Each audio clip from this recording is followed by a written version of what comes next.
Good morning dear students. एक बार फिर से आप सभी का स्वागत है आज के क्लास में। आज के लेक्चर में हम डिस्कस करेंगे 12th क्लास मैथमेटिक्स के चैप्टर नंबर 1 का लास्ट लेक्चर है आज का, जिसमें अपन एक टॉपिक मॉड्यूलो सिस्टम के बारे में डिस्कस करेंगे। ये बाइनरी ऑपरेशन के अंतर्गत अपन डिस्कस करेंगे। बाइनरी ऑपरेशन के अंतर्गत अपन उसकी ऑपरेशन टेबल और वो किस प्रकार उसका कम्यूटेटिव और एसोसिएटिव ऑपरेशन के लिए लागू होता है और उसका एग्जिस्टेंस ऑफ आइडेंटिटी एलिमेंट और इनवर्स एलिमेंट के बारे में अपन डिस्कस डीपली कर चुके हैं। आज अपना जो टॉपिक रहेगा वो मॉड्यूलो सिस्टम के ऊपर रहेगा। ये क्या होता है और कब इसको अपन अप्लाई किया जाता है उसको लेकर अपन बात करेंगे। तो देखिए, सबसे पहले ध्यान रखना कि जो मॉड्यूलो सिस्टम होता है वो यहाँ पर अपन एक तो एडिशन और एक आपके पास में मल्टीप्लीकेशन के लिए डिफाइन करेंगे। इन दोनों के ऊपर एक आपके पास में एडिशन ऑपरेशन और एक मल्टीप्लीकेशन ऑपरेशन के ऊपर अपन यहाँ इसको क्या करेंगे, डिफाइन करेंगे। किसको? मॉड्यूलो सिस्टम को। और मॉड्यूलो सिस्टम हमेशा इंटीजर्स के ऊपर डिफाइन किया जाता है। ठीक है, अब मेरी बात सुनिए। मॉड्यूलो सिस्टम को पढ़ने से पहले अपन को एक नंबर्स के बारे में डिस्कस करना है, जिनको अपन बोलते हैं सर्वांग सम पॉइंट्स, या आपके पास में अपन कह सकते हैं यदि दो पॉइंट्स कोई ए और बी है तो ए सर्वांग सम बी, और किसके अंतर्गत? मॉड्यूलो सिस्टम के अंतर्गत। ठीक है, जिसको अपन बोलते हैं इंग्लिश में कॉन्ग्रुएंट नंबर्स। ठीक है, तो पहले अपन बात करेंगे कॉन्ग्रुएंट नंबर्स को लेकर।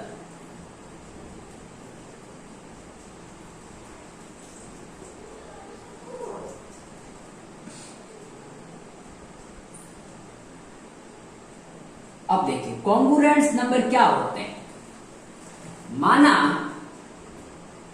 मैं मान लेता हूं ए कॉमा बी कोई दो नंबर है जो कि किससे बिलोंग कर रहे हैं? सेट ऑफ इंटीजर्स, पूर्णांक है दोनों, ए और बी। धनात्मक भी हो सकते हैं, ऋणात्मक भी हो सकते हैं, कोई हार्ड एंड फास्ट रूल नहीं। ठीक है, एंड जिसकी अपन बात करें मॉड्यूलो की, उसको अपन मान लीजिए एम है। ठीक बात, एम है वो आपके पास में ग्रेटर देन या इक्वल टू 1, या फिर आप कह सकते हो पॉजिटिव इंटीजर्स, धनात्मक पूर्णांक। और धनात्मक पूर्णांक भी यदि नहीं कहो तो अपन नेचुरल नंबर कह सकते हैं जनरली, या और अपन क्या कह सकते हैं, सेट ऑफ नेचुरल नंबर, या फिर सेट ऑफ पॉजिटिव इंटीजर भी कह सकते हैं, धनात्मक पूर्णांक भी कह सकते हो। देन ए है वो बी के सर्वांग सम अवर मॉड्यूलो एम कहलाता है। ए इसको अपन बोलते हैं सर्वांग सम, बी कहां पर? अवर मॉड्यूलो एम। मॉड्यूलो एम पर ए सर्वांग सम है बी के। इफ, यदि, कब कहलाएगा सर्वांग सम? यदि एम डिवाइड्स ए माइनस बी। जो एम है वो ए और बी के अंतर को यदि डिवाइड करता है उसी केस में। या फिर अपन ये कह सकते हैं कि ए सर्वांग सम b modulo our m if and only if m है वो डिवाइड्स करता है ए और बी के अंतर को। तो इसको अपन बोलते हैं आपके पास में सर्वांग सम नंबर, या आपके पास में संख्या है। कॉन्ग्रुएंट नंबर ए और बी कब कहलाएंगे? जब आपके पास में जिस मॉड्यूलो पर अपन इसको डिफाइन कर रहे हैं, मॉड्यूलो एम, यदि वो एम है वो इन दोनों के अंतर को डिवाइड करे। और डिवाइड करने का मतलब क्या है कि वो एग्जैक्टली डिवाइड करे। एग्जैक्टली का मतलब क्या है कि उसका जो रिमाइंडर है वो 0 बचना चाहिए। ठीक है, 0 के अलावा कोई रिमाइंडर नहीं बचना चाहिए। ठीक है, अर्थात अपन ये कह सकते हैं कि आपके पास में ये जो नंबर है, इसके एग्जाम्पल की यदि बात करें तो जैसे मैं कह सकता हूं कि जो 6 है वो आपके पास में कॉन्ग्रुएंट है किसके? 2 के, अवर मॉड्यूलो 4। ठीक, तो मेरा कहने का मतलब क्या है? क्या ये कथन सत्य है या गलत है? तो अपन कह सकते हैं क्योंकि जो 4 है क्योंकि यहाँ मॉड्यूलो m क्या है, m का मान 4 है। 4 डिवाइड करता है 6 माइनस 2 को, यहाँ लिख लेते हो आपके पास में कि 6 माइनस 2 बराबर 4 है। वो 4 से क्या है आपके पास में, विभाज्य है या भाज्य है आपके पास, डिवाइड करता है, इसको हिंदी में बोलते हैं विभाज्य। ठीक है, मतलब a क्या है 6, b क्या है 2, तो इन दोनों का अंतर कितना होगा 4, और 4 से डिवाइड हो रहा है, तो ये सर्वांग है। अभी मैं कह देता हूं कि 4 है वो सर्वांग है 2 के अवर मॉड्यूलो 3, तो क्या ये आपके पास में राइट है। तो 4 माइनस 2 कितना होता है, 4 और 2 का अंतर, तो सिंस 3 है वो डज नॉट बिलोंग्स टू आपके पास में 4 माइनस 2, ऐसा नहीं हो सकता। ठीक है, या फिर आप ये लिख सकते हो कि इसको आप और क्या लिख सकते हो कि 3 है वो आपके पास में नहीं बिलोंग करता है आपके पास में 2 से, मतलब 3 2 को डिवाइड नहीं करता, तो ये आपके पास में सर्वांग सम नहीं है। सर्वांग सम नहीं होने का मतलब इसको तिरछी लाइन से काट दो। ठीक बात। तो एक एग्जांपल ये दिया जिसमें सर्वांग सम है और इसमें सर्वांग सम नहीं है। अब मेरे पास मैंने कहा है कि एग्जैक्टली डिवाइड करता है, इसका मतलब है कि यदि अपन किसी में भाग लेते हैं, मान लीजिए आपके पास में कोई संख्या है, उसमें 25 में 5 का भाग दे रहे हैं, तो अपन 5 बार भाग जाएगा और पीछे क्या बच गया, शेष पर 0, तो मैं क्या लिखूंगा 25 को 5 इंटू 5 प्लस रिमाइंडर क्या है 0, और यदि मैं 25 में 4 का भाग देता हूं, ठीक है, तो 4 का भाग दूंगा तो यहाँ आपके पास में 24 आ गया, और 4 छक्के गया अब आपके पास में, और पीछे क्या बच गया 1, तो मैं 25 को ऐसे लिख सकता हूँ आपके पास में कि 4 इंटू 6 प्लस 1, इसमें रिमाइंडर 1 बच रहा है, इसमें रिमाइंडर 0, तो आपके पास में कॉन्ग्रुएंट नंबर के लिए रिमाइंडर हमेशा 0 बचना चाहिए। ठीक बात। अब मेरी बात सुनिए कि कॉन्ग्रुएंट नंबर तो अपन ने पढ़ लिए, और उससे पहले मैं आपको एक और चीज बता देता हूं, डिवीजन एल्गोरिथम। डिवीजन एल्गोरिथम क्या होता है?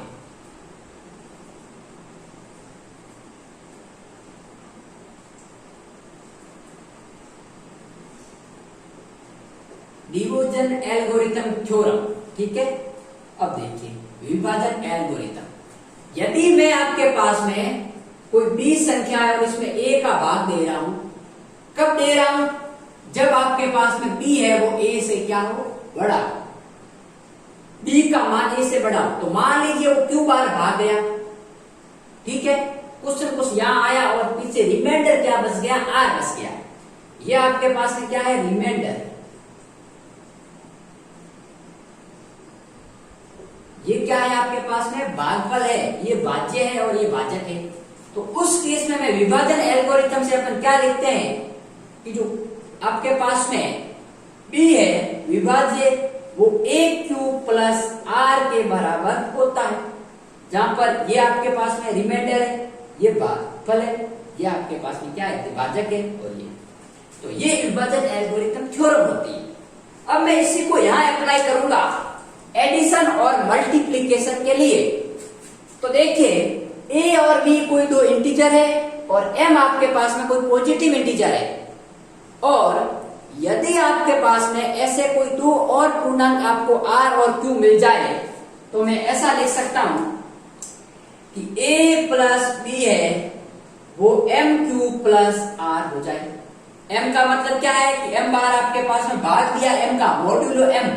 ठीक है, अब मैं यहां से यहीं लिख लेता हूं, ठीक है, इसके लिए तो आपके पास जो a प्लस बी होगा उसको अपन लिखेंगे mq प्लस r।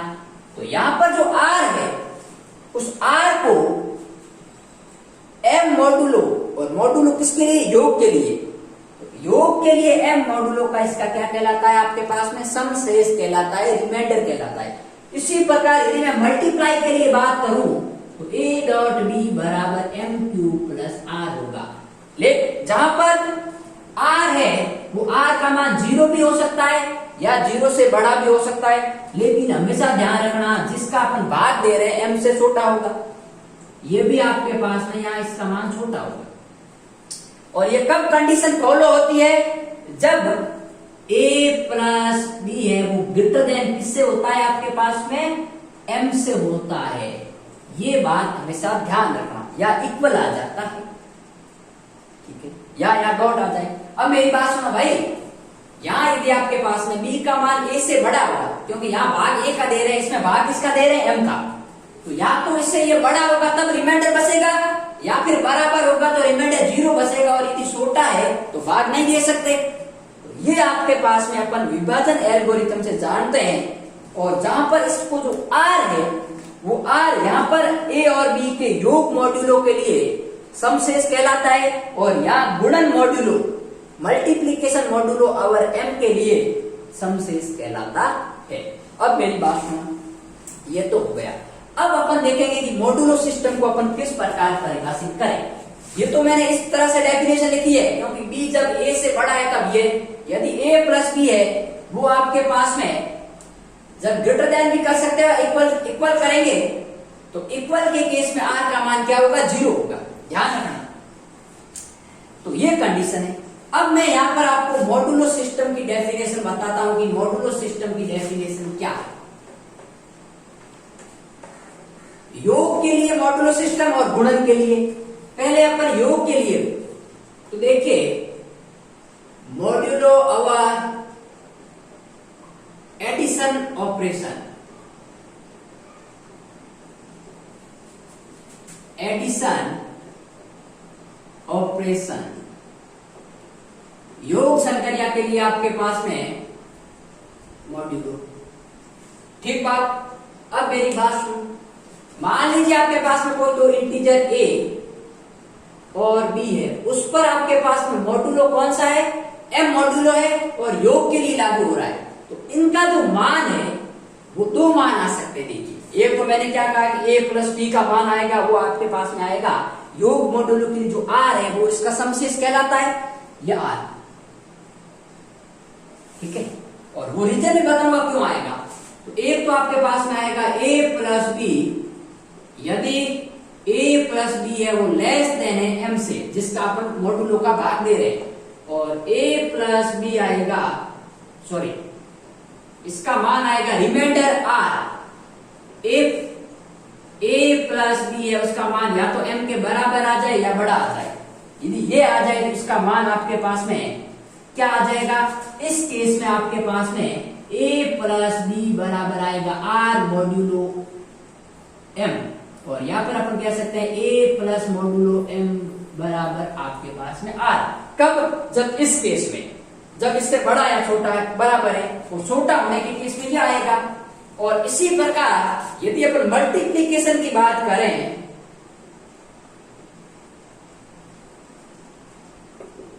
तो मल्टीप्लीकेशन ऑपरेशन के अंतर्गत क्या होगा, a गुणन मॉड्यूलो, जिसको डॉट लिख सकते हैं, या आप चाहो तो आपके पास में ऐसा लिख सकते हैं। तो इसका मान भी आपके पास में a b होगा if ab is less than m, और इसका मान होगा r if ab is greater than equal to m, ठीक है। तो यदि a यहाँ डॉट के लिए ab आ जाएगा, यदि वो greater than equal to m है तो इसका मान आपके पास में a डॉट b का r आएगा, और लेस देन है तो ये आएगा। अब लेस देन होगा तो भाई सब आप कहोगे ये क्यों आ रहा है, क्योंकि उसमें भाग जा ही नहीं रहा है भाई, तो वो संख्या खुद ही तो आएगी। अब मेरी बात सुनो, ये क्यों आता है उसको लेकर भी अपन डिस्कस करेंगे। देखिए, दो नंबर है, मैं कह देता हूं आपके पास में 25 है, वो सर्वांशम है मॉड्यूलो किसके ऊपर आपके पास में बात करें, यदि 4 के ऊपर, ठीक है। तो यहां पर क्या आएगा भाई, ये मान लीजिए a है, तो p क्या आएगा कि वो 4 के मॉड्यूलो के ऊपर डिफाइन हो जाए, ठीक है। तो यदि आपके पास में अपन देखें 25 में यदि मैं 4 का भाग देता हूं तो कितना बचेगा, 6 बार गया 24, और रिमाइंडर 1 बच गया। तो इसको मैं 25 को क्या लिख सकता हूं, अभी मैंने लिखा था 25 को 4 इंटू 6 प्लस 1, तो यहाँ r का मान कितना है भाई, 1 है, और m का मान कितना है, ये m है, ये आपके पास में q है, या r, और ये आपके पास में क्या है, आपके पास में a प्लस b कह सकते हो या a कह सकते हो। तो b का मान अपन को ढूंढना है, तो उस केस में b आपके पास में हमेशा रिमाइंडर रहेगा, तो यहाँ पर आपके पास में क्या आएगा, 1 आएगा, हमेशा ध्यान रखना कि ये जो है वो जिस मॉड्यूलर पर डिफाइन हो रहा है, तो जो b का मान है हमेशा रिमाइंडर आएगा। क्यों आएगा? देखिए भाई 25 में से 4 है, वो 25 माइनस 1 को पूर्णतः डिवाइड करता है कि नहीं करता है? तो 25 और 1 सर्वांश में अवर मॉडुलो 4 पर। ठीक है, तो इस कारण, लेकिन ये कब हुआ? जब आपके पास में 25 बड़ा किससे है? 4 से। बात सुन रहे हो? 25 किससे बड़ा है? 4 से। और यदि 25 इससे छोटा हो जाता तो उस केस में इसका मान वही आता जो इसका मान है। ठीक है, तो अब मेरी बात सुनो। ये अपन ने कह दिया कि जब आपके पास में बड़ा या बराबर होगा उसका मान क्या आएगा? Remainder R. या रिमाइंडर आर आया कि नहीं आया? ठीक है, जैसे अपन एक क्वेश्चन लेते हैं। ठीक बात, तो एक मैं क्वेश्चन लेता हूं, 4 मॉड्यूलो 2 6। ठीक है, इसका मान क्या है? मॉड्यूलो 2 है, m का मान 2 है, एडिशन के लिए लागू हो रहा है। तो अब मेरी बात सुनो, अपन को क्या करना है? 4 प्लस 6 करना है। क्या आ रहा है? 10। 10 किससे बड़ा है?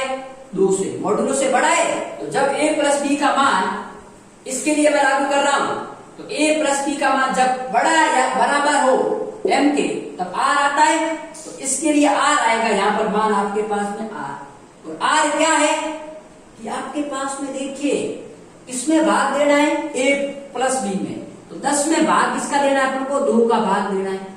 तो 2 का भाग दो भाई, तो 5 बार पूर्णतः भाग जा रहा है, रिमाइंडर 0 बच रहा है। तो यहाँ पर इसकी वैल्यू आपके पास में क्या आएगी? 0 आएगी।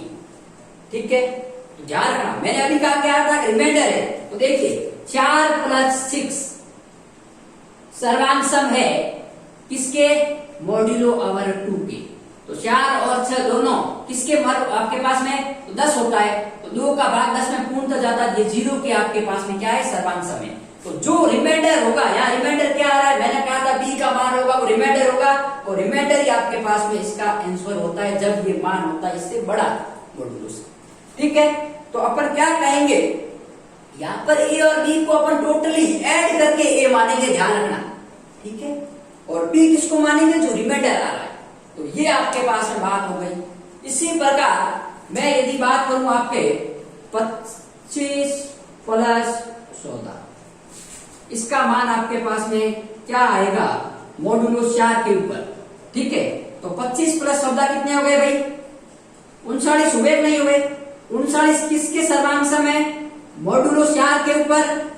तो 25 आपके पास में, तो 39 आपके पास में है, तो क्या रिमाइंडर रहेगा? देखिए 39 में भाग दो 4 का, तो आपके पास में कहां तक भाग जाएगा भाई? 4 9 36, तो ये हो गया आपके पास में 3। तो रिमाइंडर 3 बच रहा है, तो ये 3 पर आपके पास में होगा। तो इसकी वैल्यू आपके पास में क्या आ जाएगी? 3 आ जाएगी, क्योंकि रिमाइंडर आपके पास में 3 आ रहा है। तो ये जो रिमाइंडर होगा इन दोनों के एडिशन में, क्योंकि 39 है वो आपके पास में 4 से बड़ा है, तो इसका आपके पास मान ही आएगा। इसी प्रकार एक मैं कह देता हूं कि a मॉडुलो 5 और यहां पर लिख लेता हूं 3, इसका मान क्या आएगा? अब मेरी बात सुनो, 1 और 3 कितने होते हैं? 4, जो कि किससे छोटे हैं? 5 से। तो 5 का भाग तो मैं 4 में दे नहीं सकता ना, ये जो 5 है इसका भाग तो मैं 4 में जाएगा नहीं, तो इसका मान आपके पास में क्या आएगा? a प्लस बी ही आएगा। तो a प्लस बी मतलब इसका मान आएगा 4। ठीक है, इसका मान आएगा 3, इसका मान आएगा 0। समझ गए ना? तो ये आपके पास में इस प्रकार अपन को करना है।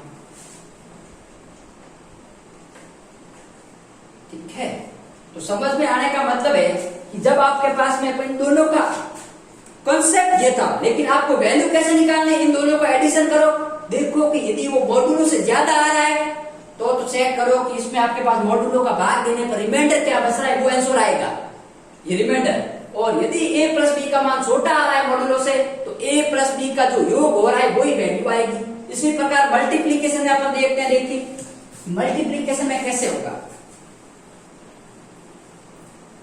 जैसे आपके पास है, मैं कह देता हूं 5 मल्टीप्लीकेशन आपके पास में हो गया। किसके लिए बात करें? आपके पास में 5 के लिए बात करते हैं। क्या आएगा? जब इसका मान आपके पास में 2 है। एक बार मैं बात करता हूं 5 मल्टीप्लीकेशन 2, जब इसका मान आपके पास में 8 है। यस, चलो 3 कर, ठीक है। तो 5 और 5 कितने होते हैं भाई? 25 होते हैं। अरे भाई 5 गुणा 5 कितने होते हैं? 25। मैंने कहा है कि a डॉट b निकालना है। यदि a dot b less than m, तो 25 है वो लेस देन 2 है, तो रिमाइंडर आएगा। तो रिमाइंडर क्या कि 25 में 2 का भाग देना है, ठीक है। तो 25 में 2 का भाग दो भाई, तो 25 में 2 का भाग दिया, ये गया आपके पास में 12 बार 24, तो 1 बच गया। इसका मान आएगा 1। इसका मान क्या आ जाएगा भाई? ये हो गया 5 दूनी 10, 10 में 3 का भाग देंगे तो आपके पास में भाग बच गया 1। तो ये इसकी वैल्यू। और भाई आप ऐसे भी तो लिख सकते हो, ये 5 इंटू 5 बराबर 25 बराबर मैं इसको 5 इंटू 5 प्लस, ठीक है। या फिर इसको ऐसा लिख सकता हूं 12 इंटू 2 प्लस 1, तो ये 100 प्लस 1 हो गया। और यहां पर आपके पास में 10 है, तो 10 को मैं क्या लिख सकता हूं भाई? ओवर 3 मॉड्यूलर पर, तो 3 इंटू 3 प्लस 1, तो 3 इंटू 3 9 प्लस 1, ठीक बात। तो ये आपके पास में इस प्रकार लिखा जाएगा, ठीक बात। तो एक आपके पास में मैं कह देता हूं 5 मल्टीप्लीकेशन के लिए आपके पास है मॉड्यूलो 3, ठीक है। किस पर? 4 पर। तो इसकी क्या वैल्यू आएगी भाई आप बताना। तो देखिए 5 इंटू 3 15, 15 आपके पास में 4 से छोटा है, सॉरी बड़ा है, तो बड़ा होने पर इसका रिमाइंडर क्या बचेगा? तो 15 को मैं क्या ले सकता हूं 4 के रूप में। तो देखिए 4 3 12 प्लस 3, तो इसका आंसर आपके पास में क्या आ जाएगा? 3 आ जाएगा। अरे भाई 4 3 12 प्लस 3, अब आपको सर इसी फैक्टर में क्यों तोड़ते हैं भाई? क्योंकि अपन को m क्यू प्लस r बनाना है, जहां r इसका आंसर होगा। m क्या है? मॉड्यूलो, तो मॉड्यूलो 4, तो इसमें 4 तो आना जरूरी है। तो 4 को किस संख्या से गुणा करें? या तो पूरा बार चला जाए या फिर कुछ रिमाइंडर बचे। लेकिन रिमाइंडर हमेशा ध्यान रखना 0 या 0 से बड़ा, लेकिन इस m से छोटा होना चाहिए। मैंने अभी कहा था कि r का मान ये होना चाहिए। ऐसा नहीं हो कि r का मान मॉड्यूलो से ऊपर चला जाए, ऐसा कभी, ठीक बात। तो ये था आज का अपना टॉपिक। इसमें अपन एक क्वेश्चन को डिस्कस करेंगे, इससे पहले आप इनको नोट डाउन कर लीजिए।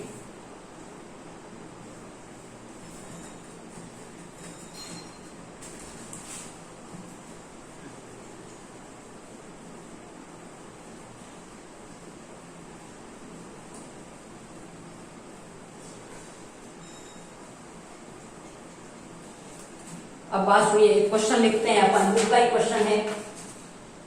क्वेश्चन ये है, आपके पास में एक सेट दे रखा है 0 1 2 3, 0 1 2 और 3, और साथ में लिखा हुआ है आपके पास में प्लस के लिए। आपको किसके लिए बताना है? प्लस के लिए बताना है। संक्रिया सारणी तैयार करनी है, इसके लिए ऑपरेशन टेबल बनानी है। तो देखिए ऑपरेशन टेबल प्लस के लिए बनानी है, और प्लस के लिए भी बनानी है, लेकिन मॉड्यूलो 4 पर बनानी है। किस पर बनानी है? मॉड्यूलो 4 पर। यदि ये मॉड्यूलो नहीं कहता तो अपन टेबल सीधी बना लेते हैं, ठीक है। तो पहले तो आपके पास में देखिए मैं सीधी टेबल बनाता,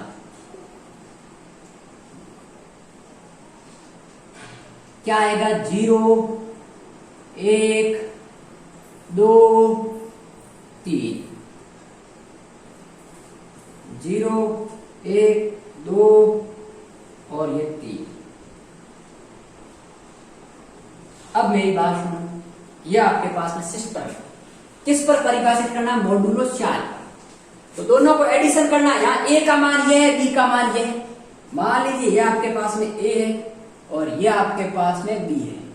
तो 0 प्लस 0 क्या होगा? 0, 0 प्लस 1 1, 0 प्लस 2 2, 0 प्लस 3 क्या आ रहा है? 3। और भाई सब 4 से आपके पास में 0 भी 4 से छोटा है, a भी 4 से छोटा है, 2 भी 4 से छोटा। मैंने कहा था कि जब a प्लस b यदि m से छोटा हो, m का मान यहाँ कितना है? 4 है, तब उसका मान a प्लस b आएगा।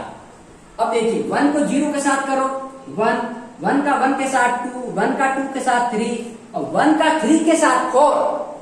अब देखिए 1 प्लस 3 बराबर आ गए 4। अब 4 किसके बराबर है? 4 के बराबर, क्योंकि मॉड्यूलो आपके पास में m का मान 4 है। तो जब आपके पास में a प्लस b का मान m के बराबर है तो रिमाइंडर बचता है, और जब बराबर होता है तो रिमाइंडर क्या आता है? 0। अरे भाई 4 है तो मैं 4 को क्या लिख सकता हूँ 1 इंटू 4 प्लस 0, तो r का मान तो यही है ना, तो यहाँ रिमाइंडर आएगा तो ये आ गया आपके पास में 0। ठीक है, 2 इंटू 2 प्लस 0 2, 2 प्लस 1 3, 2 प्लस 2 4, तो 4 के लिए रिमाइंडर 0, 2 प्लस 3 5, तो 5 को मैं क्या लिख सकता हूँ 1 इंटू 4 प्लस 1। अब भाई मॉडुलो 4 है तो आपके पास में m ये हो गया, q का एक बार भाग जाएगा। अरे भाई 5 में भाग दो 4 का मॉडुलो का, तो एक बार भाग गया तो 4 आया, पीछे रिमाइंडर 1, तो ये रिमाइंडर जो यहाँ आता है। अब 3 प्लस 0 3, 3 प्लस 1 4, 4 के लिए 0, 3 प्लस 2 5, 5 के लिए 1, और 3 प्लस 3 6, 6 के लिए 2। क्यों आ रहा है 6 के लिए 2? क्योंकि 6 में 4 का भाग दो, एक बार जाएगा, पीछे रिमाइंडर कितना बच गया 2, तो ये आपके पास में आ गया 2। तो अब आपको समझ में आ गया होगा कि मॉडुलो को अपन किस प्रकार वेरीफाई करते हैं। आपका सीधा नहीं पूछा जाएगा, आपको मॉडुलो का यदि क्वेश्चन आता भी है तो वो ऑपरेशन टेबल के अंतर्गत आएगा। यदि यहाँ मॉडुलो नहीं आता, सीधा प्लस आता, तो बाकी सब सेम आता, यहाँ 4 आ जाता, या 4 या 5, या 4 या 5 और यहाँ 6 आ जाते, मतलब उसको अपन मॉडुलो के अंतर्गत नहीं लाते, अपन का पूरा ये लेना है। ठीक है, लेकिन ध्यान रखना वो उसका एलिमेंट्स भी हो। ठीक है, इसके लिए अपन मॉडुलो की जरूरत पड़ी, क्योंकि वो इसका एलिमेंट्स भी तो होना चाहिए, और यदि 6 आ गया तो इसका एलिमेंट ही नहीं है, इसलिए अपन को मॉडुलो के अंतर्गत रिफाइन किया जाता है।